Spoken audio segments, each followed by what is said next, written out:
I felt isolated, like many young people do. I didn't know what I wanted to do with my life.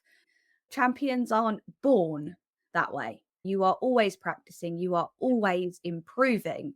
It is a lifelong journey of learning.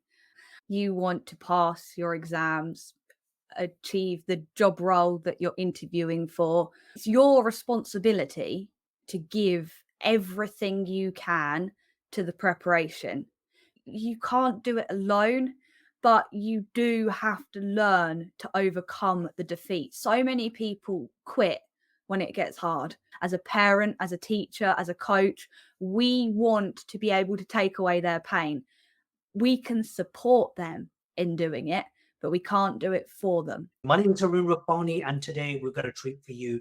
I'm joined by fellow martial artists. Her name is Jess Roper, and she's a 2 times English Kickboxing Champion, as well as a second degree in black belt. And very importantly for me anyway, is one of the few people in the motivational world who speaks at schools, is also a martial artist. Welcome to our podcast. Thank you for inviting me to be here. It's my pleasure. Just you've been speaking to so many schools in a very short space of time.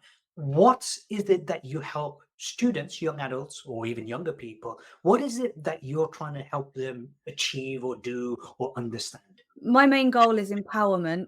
I want them to be able to work towards and achieve their ambitions, increasing their aspirations, educating around the importance of healthy habits, routines, lifestyles, and then resilience is the power piece, the never give up, so they can face their fears to achieve. So let's talk about your experience. You look very young. I did say to you this the other day, but actually you're slightly more older than one can imagine.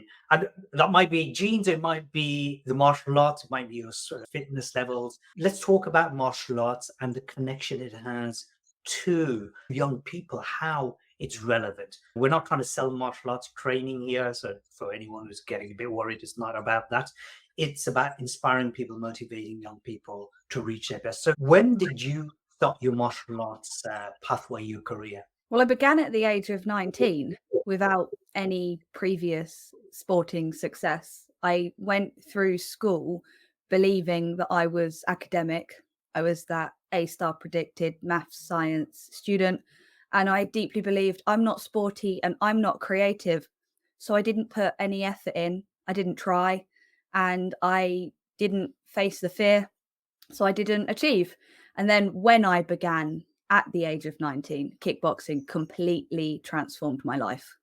There's loads of other sports you can do, loads of other activities, including dancing and stuff like that. Why did you start kickboxing? It's quite brutal for some as well, or some would say. I don't know for definite why kickboxing, but I knew that it was important to do something for my fitness because I was weak mentally and physically. I had incredibly low self-esteem. I was insecure. And I think it was the fact that kickboxing terrified me that appealed to me. It made me think, right, I want to push myself to face that fear. And that first step into the dojo, onto the mats, that was one of the hardest steps I've ever taken, aside from walking into the ring. That is also terrifying. But it provided me with the environment to nurture my growth from a white belt up to a black belt over the many years, the many training sessions.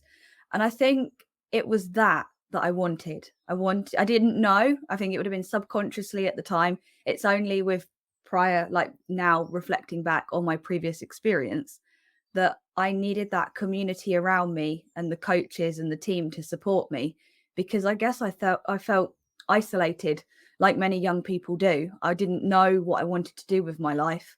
I wasn't happy, I wasn't satisfied, and I wasn't fit and healthy. And something about kickboxing appealed. You mentioned about self-esteem, self-worth, and so on. Had you not started martial arts, what would your life have been? What would have happened, do you think? I would like to think another positive outcome would have happened, but I have no idea what. My background is hospitality as a career. So I started working minimum wage jobs when I was 16. I was cleaning caravans, and I was happy to have some money, but I knew that there was more to life than that. My dad ran his own business. He ran a pub. I fast became his front of house manager. So by the time I was 19, by the time I started kickboxing, I was managing a team of 5 to 10 front of house staff and everything bar and restaurant. And there was no further progression. So I don't know if I would have been able to move on, or if I would have gone down a more destructive path. Because just to preface everything, I don't want to elaborate on this, but I did grow up with both of my parents as drug addicts and alcoholics.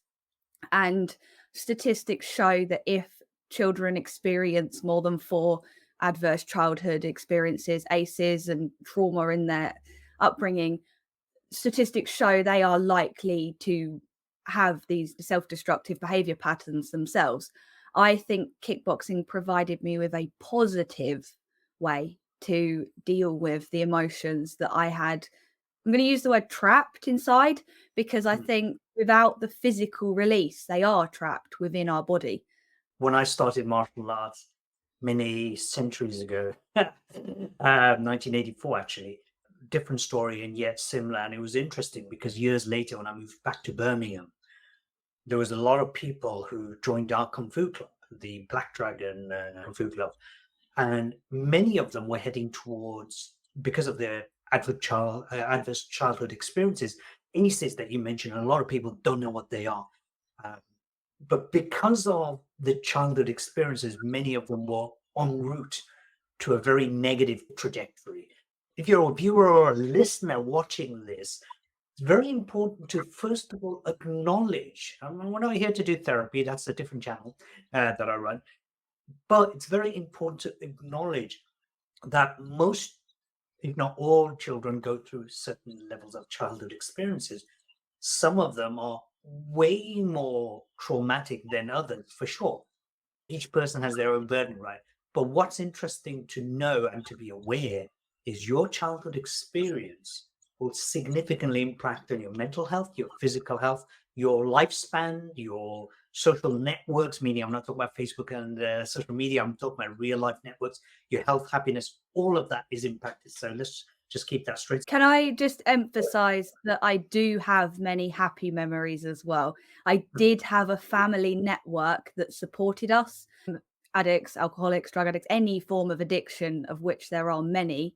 And especially in this day and age, you mentioned social media, another thing young people are struggling with. But addicts are not bad people. They are people that need help themselves. I love my parents and they love me. And I think that is one of the key reasons that I am on a more positive path, because I did have family and community support when I was younger. I think that helped with the, like, kind of to counteract the ACEs. And it was as a teenager at secondary school that I struggled. I was the one that was feeling that fear, and I chose to avoid it. That avoidance, social anxiety. I was terrified that my friends would find out that I wasn't like them. So I withdrew from the situation. So that's why, as an adult, I am here to empower facing the fears and courage, because it is difficult, but we can choose to change our lives regardless of what we were born into. If stepping into that martial arts dojo, that gym, wherever it is that you physically trained was scary, how was it for you preparing yourself towards championship? Because that must have been scarier. Yes, it was terrifying entering the unknown in both instances. But before I entered the gym, I didn't have the support circle that the training created. I didn't have my coach in my corner. I did have my partner. Without my partner, I don't think I would have been able to do it. We're not here to encourage people to do martial arts. But if you are wanting to try anything new, one of the pieces of advice I do give is perhaps you can go with a friend, because it is annoying dog in the background. We're not in fancy studios. We all do it from a home office or external office, and things happen. And I live in the countryside, And here's the reality check: social media and news and all that kind of stuff is becoming more democratized because more and more of us are able to do it without having expensive studios and soundproof rooms. I live in a village where we have occasionally, you won't hear of them today by the sounds of it, but we've got roosters down the road with lots of chickens, and we've got horses going by. So all is good. So we're human after all. This relates actually well back to what you're saying, because a very big part, it sounds like, was this fear of your friends finding out that you're not something that they maybe they've perceived you to Perfect. be. I thought they were perfect. I thought they had the perfect parents, and I was terrified that they would find out I didn't. Little did I know, only recently I found out that perfection does not exist. There is no such thing. We can strive for progression, improvement, excellence, mastery, but not perfect. It's in martial arts, I did it for so many years, and I came from a very difficult background environmentally and where I lived and so on. Lots of details I won't go into because this is about you. But one thing I did think when I was my years of first early years of martial arts in Sunderland from 84 to 88, I really thought exactly like you that there was something wrong with me and everybody is okay. I'm in touch with my Kung Fu brothers. I'm still in touch with them many years later. And little did I know that they were all going through nasty, horrible stuff in their own life. They all have their inner demons to deal with. And yet we beat ourselves up because we're not good enough. Let's talk about your championship a bit more. What made you want to become a champion or compete at that level? So after I'd faced the fear, started training, I was the only woman in a room full of men. But those men who terrified me supported me, and it allowed me to meet my coach, the man who inspired me. I saw him in the ring, I saw him win, I saw him become a champion. But not only did I see him as a champion from afar in the ring, somebody who was born brilliant, I saw him train for it. I was there working alongside him, and I knew how much he had to dedicate to that, how much he had to become the champion. So that was when I realized that champions aren't born that way. They work to become the best they can be, to compete at that level. So it's learning the techniques, many, many hours, weeks, years of drilling the technical ability. And my early fights I lost because I hadn't learnt to master my mind. I was screaming at myself inside saying, I'm going to lose. I'm not fit enough. I'm going to lose. I was the fitter fighter because I had done the training, because I was terrified, but I was telling myself I was going to lose. Then I switched it. I spoke to an NLP, neuro linguistic practitioner, actually, and she taught me the art of visualization. It seems so simple now, but seeing that the outcome that I want to achieve, what am I moving towards opposed to away from? And I realized I am moving towards becoming a champion. I am here to win. And I did. And you won two separate championships? Yes, I won my first title in the summer of 2019, June the 29th, in the under 53.5 kilo category. And then I got the opportunity to fight in the weight category above for the vacant belt against somebody who I'd beaten previously. So I thought, why not? I've beaten her already. That was actually a much tougher fight camp and fight because it was longer. I was more stressed. I'd decided to go self employed because becoming a champion had boosted my confidence. And I thought, if I can achieve that, I can achieve anything. Little did I know that 2020 was round the corner and my whole life would change. But two fights in 2019, English titles in two weight categories. How much for you has martial arts been a mind game versus the body game, meaning techniques, power practice? Of course, you need to do all of that. But what percentage would you consider as mind game? They're both completely integrated to start off with. But I think once you've learned the physical techniques, because if you don't learn the physical techniques, you can't think yourself a champion. You Mm. do have to do the work. But if you don't have the belief and the ability to face the fear and the courage to overcome it, you might never start. So it might actually begin with the mind, and it's the mind that gets you to do the work. And then once you've got the skill set, so once you've trained for a year or 3 years, 5 years, it becomes more and more about the mind, because there's only so many physical techniques you can learn, and you are always practicing, you are always improving. It is a lifelong journey of learning. I'm 12 years in and I'm constantly working on improving my kicks. But if you don't have the belief, it's almost impossible to achieve. In 1986, you will not believe, when we had only 4 television channels in the UK, I used to watch on a Tuesday night sumo wrestling on Channel 4. So we only had 4 channels. It was fascinating for me because these massive giants of men, they were physically fit, they could do the splits, they had all the techniques, so that was a given, like you just mentioned. It's very important. But those guys, it was a pure psychological game. It became such an inspiration for me that I use one simple technique that I learned from them, which is this: you never, in a fighting mat or fighting ring, you never take an eye off the opponent. You never break eye contact. So that's what I used to do before every martial arts fight in a competition. Of course, I'd look into the opponent's eyes. I can move around, but my eyes will never break. It wasn't a boxing type thing where you try to growl at each other. I didn't mean it like that. It's just eye contact. Here's what It's I found. complete focus. I talk about finding that state of flow. When I was terrified of losing and as a result lost, I was all this noise in my mind. So although I was looking at my opponent, I don't think I've ever taken my eyes off my opponent, because you switch on in the ring, but my mind was noisy. When I won, I found that flow. I found that silence, and that just everything happened.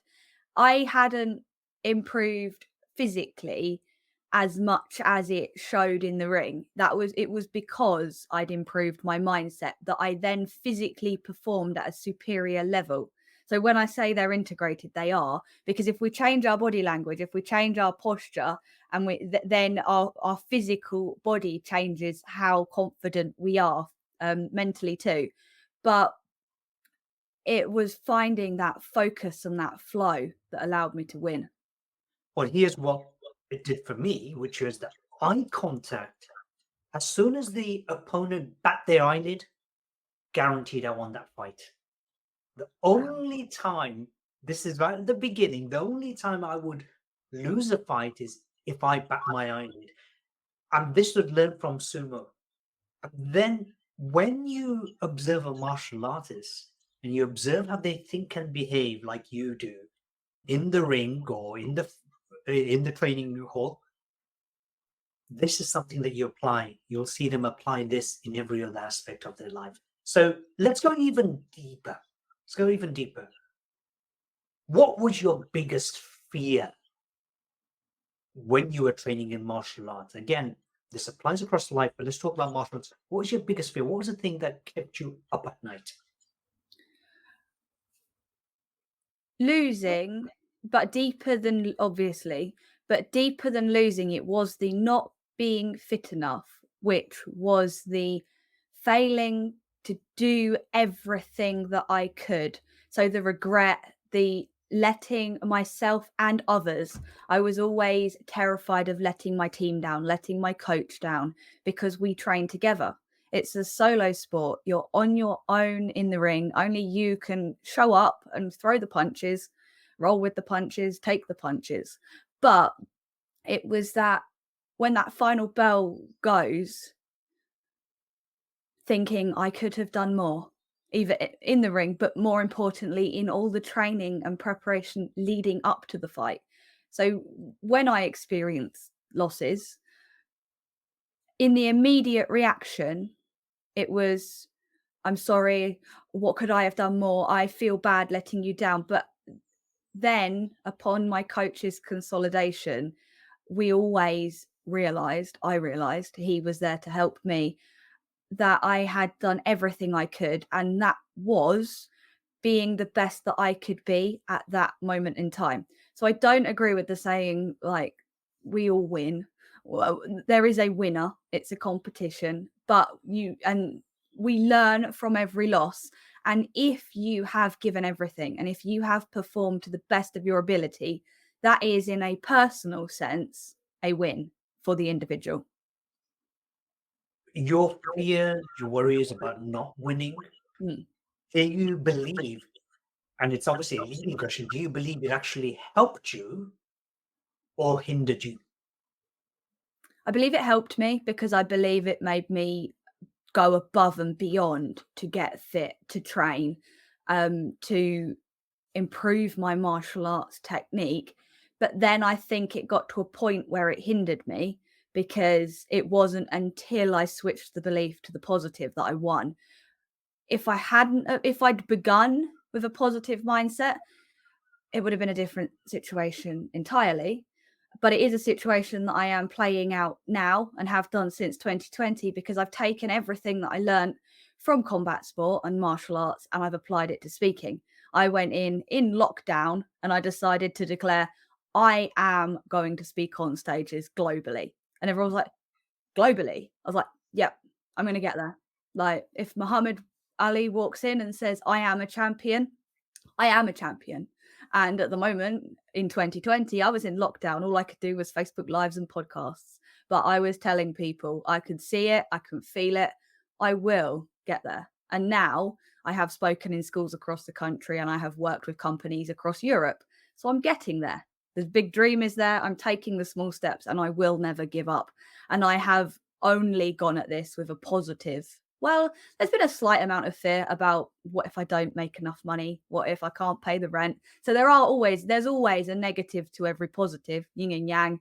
But this time the focus has been positive, not negative. I'm not afraid of letting people down. I'm not afraid of failure. I am out there to be the best that I can be to lead the way for others. What do you feel has helped you grow more? The winning or the losing? The becoming a champion? Have you learned that, okay, I can use this to become a better champion? Or has it been, okay, I could have done this better?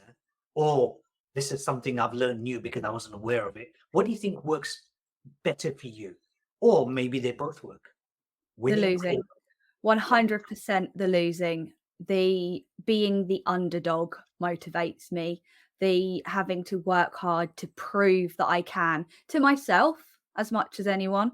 I am competitive, but I care less about my opponent and the people around me than I do with bettering me, proving to me, the negative part of me that is saying I'm not good enough. I want to prove that part wrong. And that gets me determined. brilliant, brilliant. Because I'm asking these questions because this is for helping young people to get self-motivated, inspired, and so on. And I'm finding this amazing and inspirational. If you were to translate this to people, young people, could be adults as well, actually, doing their exams and failing or their mocks, how would you translate that for people going through the education system? I would say, like fighting, you want to win. You want to pass your exams, achieve the job role that you're interviewing for, whatever it may be. And it's your responsibility to give everything you can to the preparation. But as soon as you enter that scenario, you need to let go of the outcome. So do not let go of the outcome before, because do not become complacent. Know what you're motivated towards achieving, what you're working towards. Put the work in, but then let go of the outcome, because once you've given everything, that's all you can do. And failing, losing sucks. There are so many cliche sayings out there about there are always lessons in the losses and failure is feedback. And that is true. But when you want to win, it is hard to accept defeat, but you have to. And you have to learn how to accept it and then ask for help, get the feedback to improve. And if you want it enough, you will go again and you will keep doing it until you achieve what you desire. Hopefully, you win first time because you gave enough and you did it. But life isn't always like that. There will be struggles, setbacks, and losses along the way. Well, if you're always winning, then it tells me that you're actually not growing beyond your capacity. You mentioned something very important earlier on, which is when you are competing or when you are training, the only thing you're doing is you're competing against yourself.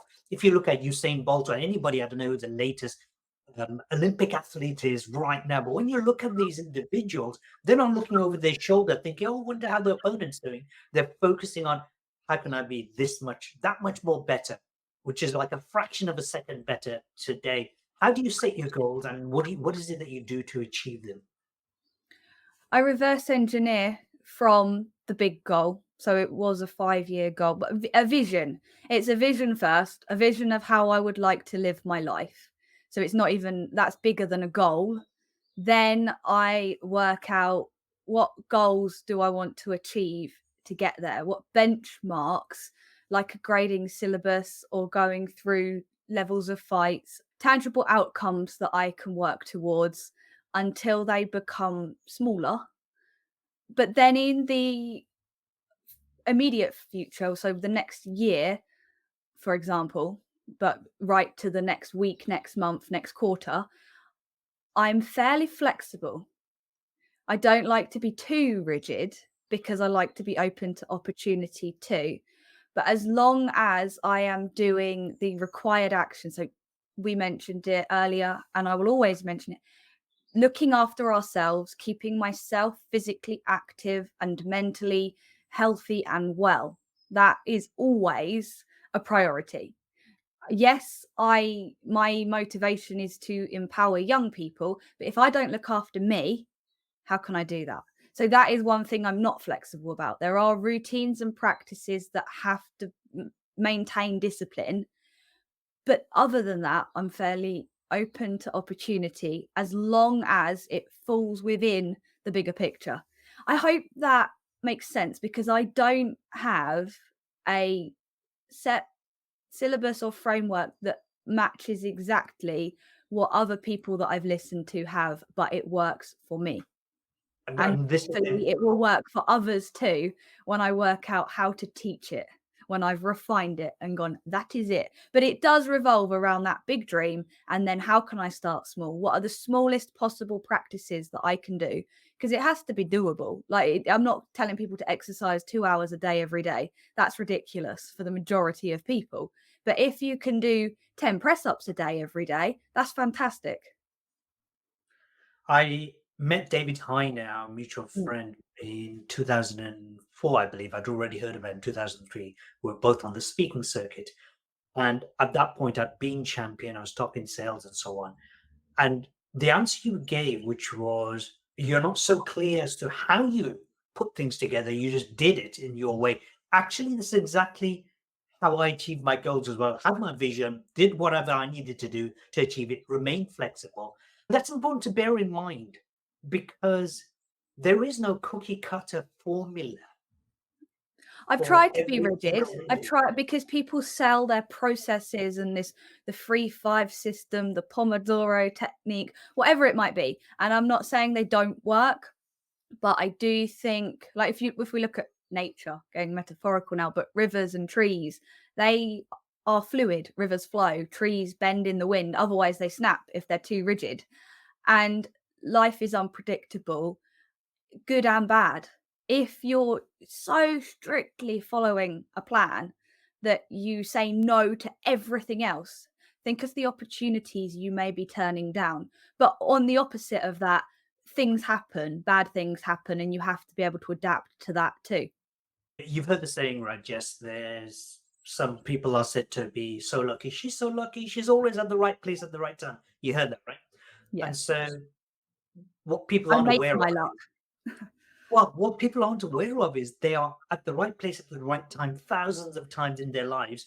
And like you mentioned, they are so rigid and focused on what they're currently doing, they're missing out on opportunities. So this is how you make your luck, is to be self-aware and aware that other stuff is going on. By the way, all the time it's going on beyond your own ideas, which is absolutely brilliant.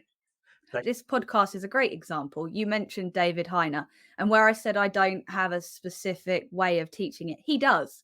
He has his massive goals. I talk about big dreams. And then I came across him with his massive goals and his school's motivational speaking. And oh, it's very lucky that I ended up in his mastermind, isn't it? And it's very lucky that I connected with you and I'm here today. And it's very lucky that whoever's listening to this is getting to hear this, because we're all so lucky. It's not that we worked to be within these circles of improvement, empowerment, motivation. We're aligned because that's what we're looking for. So, without going too deep into the reticular activating system and everything, that's why we're lucky in this area. So it's interesting because the reason you were lucky, exactly as you said, lucky, right? The reason you were lucky was you did meet David Heiner, and David already spoke to me about you. First thing. Second thing is you're on LinkedIn a lot. You've been posting on video consistently. You've been posting videos and posts on there, and I've been observing because I love watching younger people, meaning anyone 1 year or less than me, younger people actually come through the ranks. It gives me such a pleasure, especially fellow martial artists, especially a professional speaker in this case, of course. And it's only because I've seen your consistency that I thought, I've got to interview her. You may not have experiences like David Heiner. I'm used to interviewing some of the world's global leaders. Uh, but for me, it's about relevance. You I'll are be making, there in 25 years. He's yeah, been doing well, it, and that's what I now remind myself. David Heiner wasn't born the David Heiner that he is now. Therefore, I can get there. And I have that belief deeply ingrained within me. so the question that people ask right at the end, I'm going to ask you right now. If a company wants to hire you to go motivate, inspire, talk at their event or a school, how do they get hold of you? What's the best place they can find you? LinkedIn, you've mentioned it before. It's absolutely my best platform. I'm assuming you're going to link it below somewhere Yeah. in the edit, but it is Jess Roper on LinkedIn, and then direct email or phone call. I like speaking to people, but I'm happy to respond by email too. If you are wanting to observe Jess in action, go and watch her videos on LinkedIn. I do the same thing as well. We put our videos there, so you can find everything in one place. And I find LinkedIn very useful because people who are leaders and decision makers tend to be proactive on LinkedIn. If you are on watching this or listening to this and you are wanting to be a decision maker, what the hell are you doing? Why aren't you on LinkedIn? I'm not, by the way, I'm not getting commission because they don't pay me nothing. You need to be on there. This is where serious people meet. Yes, do all your other social medias, but LinkedIn is very useful. I'm not paid by LinkedIn either, but I've been doing it for a year now. It was one of those consistent practices that throughout the year, whatever my business was doing, whether it was in a lull or whether I was traveling across Madrid, I remained consistent on LinkedIn. Like throughout my training, I remained consistent doing press ups. It's one of those small practices that is ensuring success. If I had a magic wand and could influence government policy or influence the mindset of parents, I would say send your children to martial arts, probably at teenage, maybe not so early. I have my reasons. Get them to go into martial arts. It has a significant impact. But I just want to cover one area of martial arts with you, Jess, which is for our viewers, listeners who aren't martial artists, what's the difference between somebody who is a black belt and someone who's perhaps a competitive fighter, someone who's a kickboxer? Oh, that's a good question. They go well together because of the discipline and the technique that you learn, but they are completely different. And I will emphasize that the majority of people do not aspire to fight. They never aspire to fight and they never fight, and that is absolutely fine. And the majority of people also don't aspire to dedicate to become a black belt either. But becoming a competitive fighter, a competitive athlete, requires a level of dedication, almost obsession, and ability to completely focus on that, to push yourself, face your fears. And I think you have to be incredibly self-determined, self-motivated. And then moving into the business world, I would liken it to that personal leadership, taking responsibility for all of your own actions, your emotions. Whereas becoming a black belt is so much more ingrained in the culture, so much more ingrained in the leadership of an organization. Martial arts as a black belt, to achieve the belt and status of black belt, you have to contribute back to the community. You have to teach classes, you have to work with different age groups, you have to not just know the techniques and be able to demonstrate the techniques for yourself. You have to have that level of personal leadership too, like a champion, because you need to get to a technical level. But you need to go above and beyond that, because it's not just about you in that ring, it's about you as part of the collective, as part of the community and the organization. So again, if that applies to a school or an organization company, it's leading others. So although a champion inspires, they don't necessarily lead. They lead themselves. They have to be responsible. They have to achieve. And I absolutely, I'm so proud of becoming a champion. And it's the part that I talk about a lot, especially in primary schools. We talk about becoming a champion, and it's super fun. But then the next step, that black belt, the lifelong journey of learning, Simon Sinek would call it the infinite game. Black belt is the beginning of a journey aiming for mastery, and it's all about contribution and leadership. So that is so transferable from martial arts into relationships, into career, into anything that you choose beyond your life. So if you are a former martial arts champion, by the way, have you ever thought about, can you bring this into other games in your life? So let's move on to And I'm Brisbane. not saying champions, if someone is a champion but not a black belt, I'm not saying they aren't a good leader and they aren't a good coach, because they could be. But I'm saying that they aren't necessarily, because it's okay if you're a champion, if you're doing it selfishly, you're doing it for you, because you might run a family, run a business, or whatever. But when you're martial arts training, it's about you. It's about you getting what you can to be the best that you can be. It doesn't have to involve contribution. But I've never experienced black belt without having contribution and community organizationally as well. Never giving up and resilience is a very important part of your talks. Your losses that you've experienced in martial arts and in other aspects of your life, how do you draw down on them and then help others to learn from your own experiences, your own wisdom? I think the most important lesson that I've learned through the losses, obviously keep going, but how do you keep going? You need to learn to emotionally regulate through the experience of losing. So when you are fighting, people often say people either experience anxiety or anger when they get hit in the face. As you can imagine, it will evoke emotion. But you, as any athlete, will know, not just combat athlete, but in combat sports, you learn that ability to regulate your emotions and perform under pressure. So we've already spoken about this, so I won't go too deep into it. But afterwards, the feeling is like a punch in the gut emotionally. And sometimes it hurts more than the physical pain that you've then forgotten because of the adrenaline.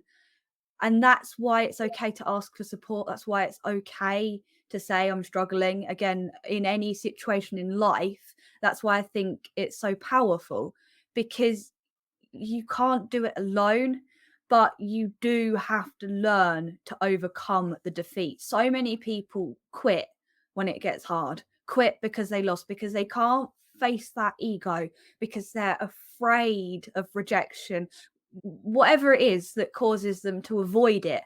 And I've been there with school, so I know what it feels like. It was just like a brick wall and I couldn't do it. But that was because I didn't ask for help. It was because I didn't communicate. I didn't let people know about the emotions that I had locked inside me. I talk about locking it away and throwing away my key to success. I was like, I did that. So it's about learning how to open it up, being in the right environment to get that support. Because although we are the only ones that can continue as the individual, if it's a young person struggling, They are going to have to overcome their struggles themselves. As a parent, as a teacher, as a coach, we want to be able to take away their pain. We can support them in doing it, but we can't do it for them. So it's teaching the tools and techniques that enable them to do that. Your last fight, title fight, was in 2021. You lost. How did you deal with that yourself? I struggled to start off with because I had the vision, and so in 2019 I won my first two belts. Through 2020 I was on a trajectory to fight for the British title in May, fly out to Spain and compete at the World Championships in July in the summer, and lockdown. None of that happened. And I changed direction. I decided to focus on business and speaking because it is a very familiar feeling, but without being punched in the face. And I love it. It has such a powerful positive impact personally and the impact that I give to others. Then the world was opening up again, and I got the opportunity to fight for the British title. So I had been considering retiring with my two belts to focus. I know the importance of focus. I know how much energy I put into my business, to my speaking, and I didn't want to split it between fighting. I thought there'd be a conflict. But then I decided this opportunity isn't going to happen again. Do this now, and it will forever be part of this story. And I will have a third belt. I'll have the two green English ones, which are there if you can see the video. And I'll have a big red one, British. And I'll have beaten the best in the world because I fought a lady named Carla Hesselgrave, and she is a multiple world champion, but she needed to defend her title. And I thought, okay, last fight show, make it a good one. And then I got in the ring and I started fighting her, and she was better than me. I had given everything in the training, and I can confidently say I was the best that I could be in that ring. And I have to accept that she was better. And I had people around me in the crowd when I'd lost, and it was really tough. Everything I did, she had an answer for. And it was one of the only fights I've been hurt in. I threw my cross, she caught me under the ribs, and I thought, if she catches me there again, I'm probably going to drop. I'm glad I didn't drop. Hide it, hide it. And then the bell went, thankfully, and I went back to my coach. I was like, oh, I hurt. I don't know what to do. And they had to calm me down, emotionally regulate, because there's no point in stressing about it. I had to go and do 2 more rounds, and I did, but I lost.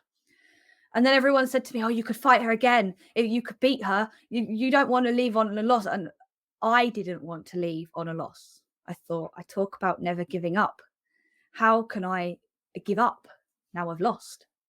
But it's not giving up. There's a difference between quitting because it's tough and choosing to move on. I had chosen that I wanted to have that as my final fight.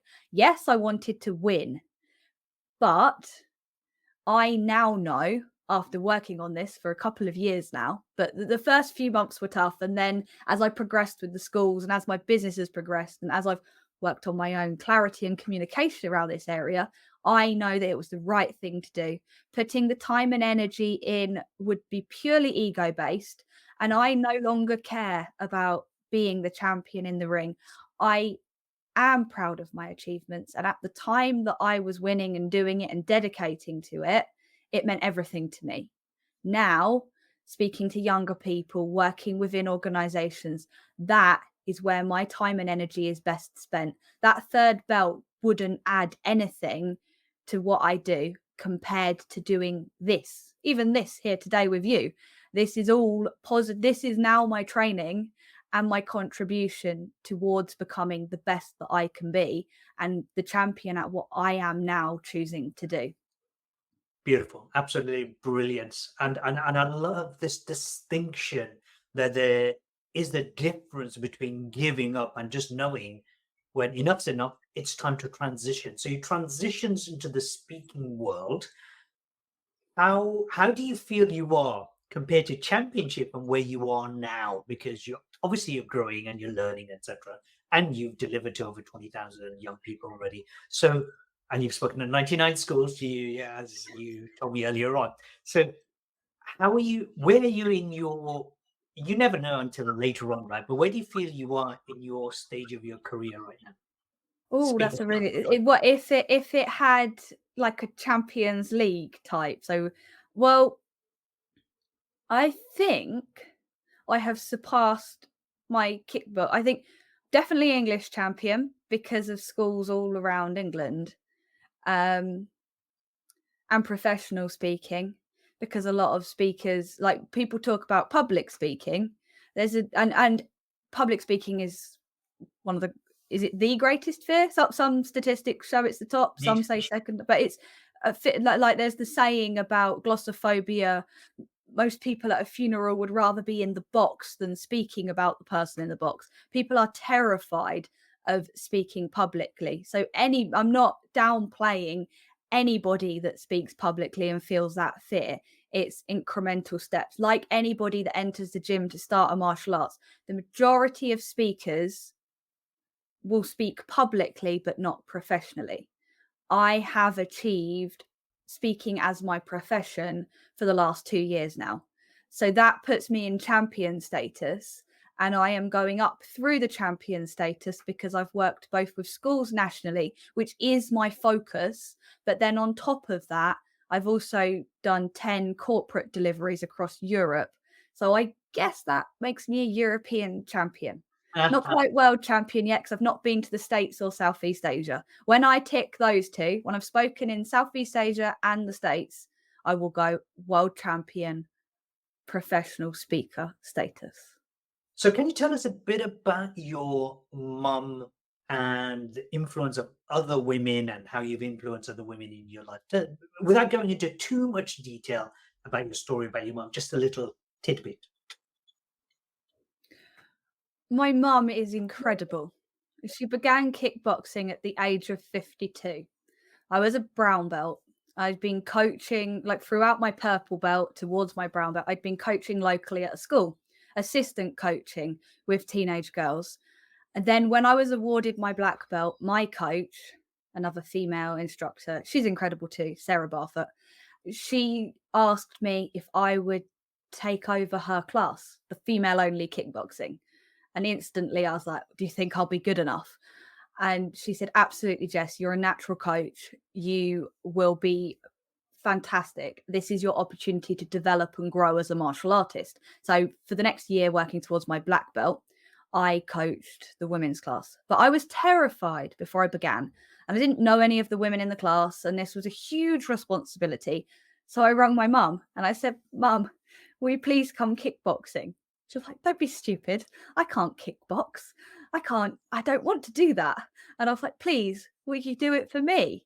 And she was like, oh, okay. I might have had to convince her a bit more than that about the benefits, and she agreed and she did it, and she's been training with me ever since. For 7 years my mom has kickboxed without fail in the gym. Then we took it online through 2020, and she stayed online because actually online works well for her.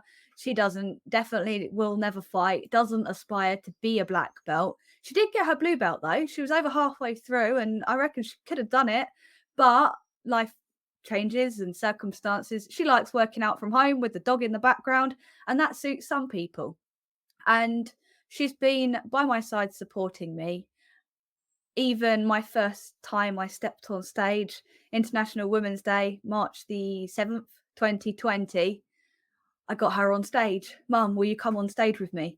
I was talking about the benefits of kickboxing for women. And I thought it's all very well me in my, what was I then, mid late 20s, talking about how fantastic it is. But I knew the women in the room would look at me and go, well, it's all right for you. You're young and you're fit and you're a champion. But what about me? I'm 40 and I've got 3 kids, so I got my mum on stage and I got her to demonstrate a couple of punches and a kick. And again, she was terrified, but she did it for me.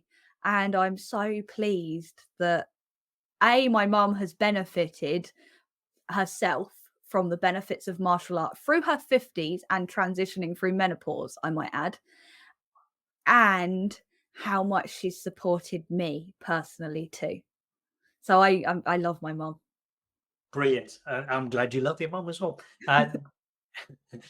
So I've got this 3 questions, which is really the same questions repeated differently. I want to ask you.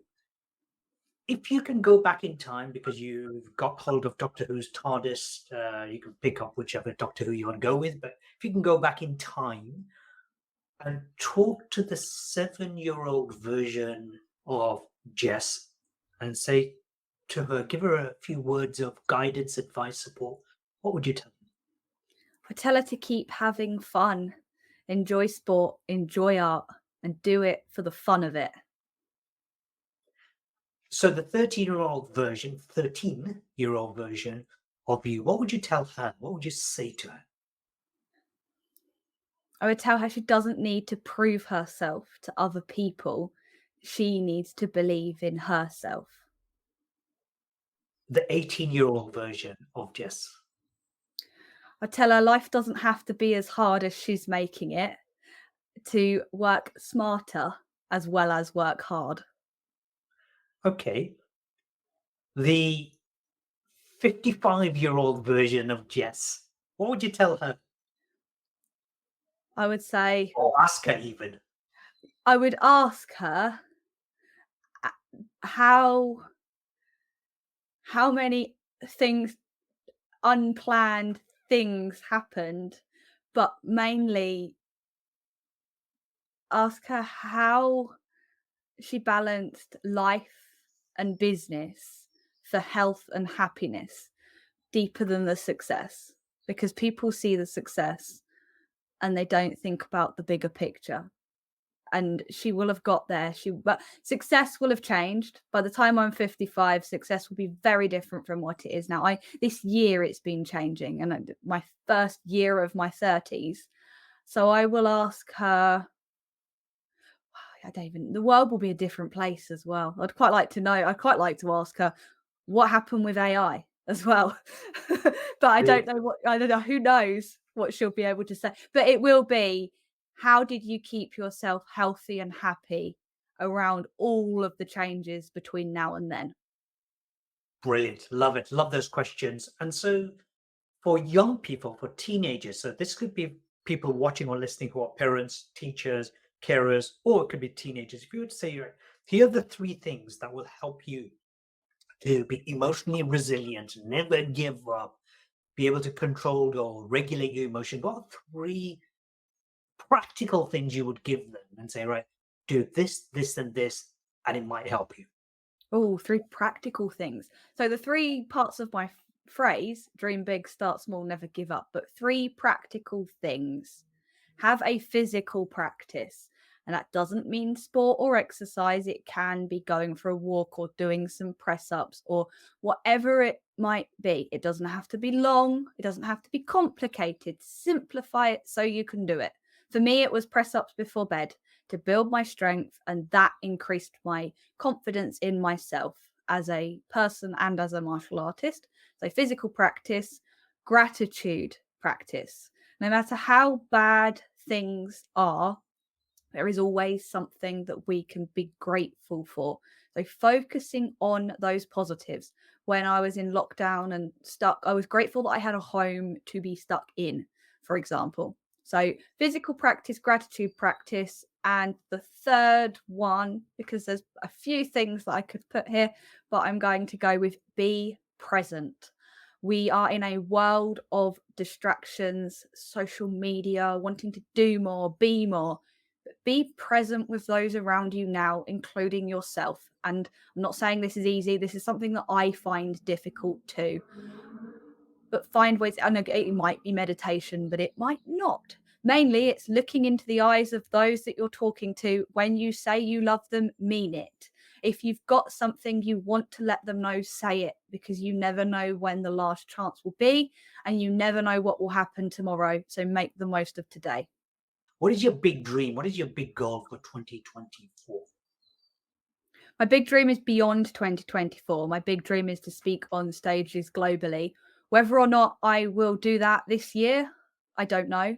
It will be in the next few years.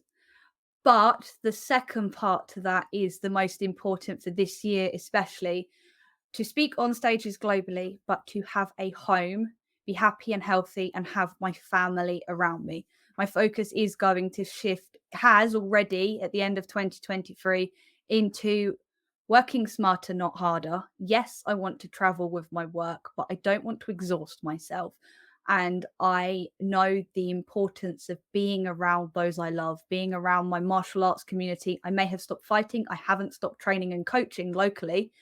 And so it's focusing on building that home and that foundation to look after myself and my family to then allow me to thrive when I achieve those global stages.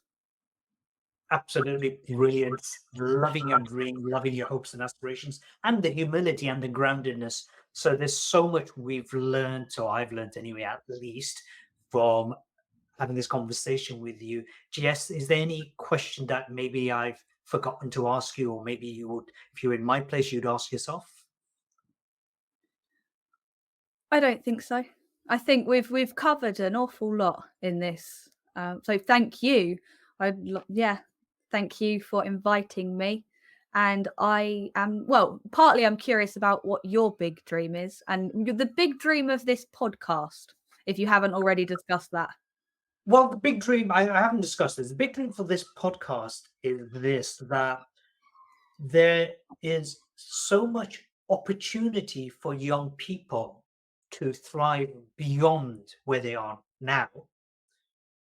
And having this podcast is really about bringing together really damn good speakers, presenters, workshop leaders who can inspire young people, young adults, actually even into their 20s, because I believe the only way we're going to make this a better world is to change the way we train, we inspire, we motivate, we guide people. So I want this podcast to reach out to millions. I mean, it might only reach out to a few hundred.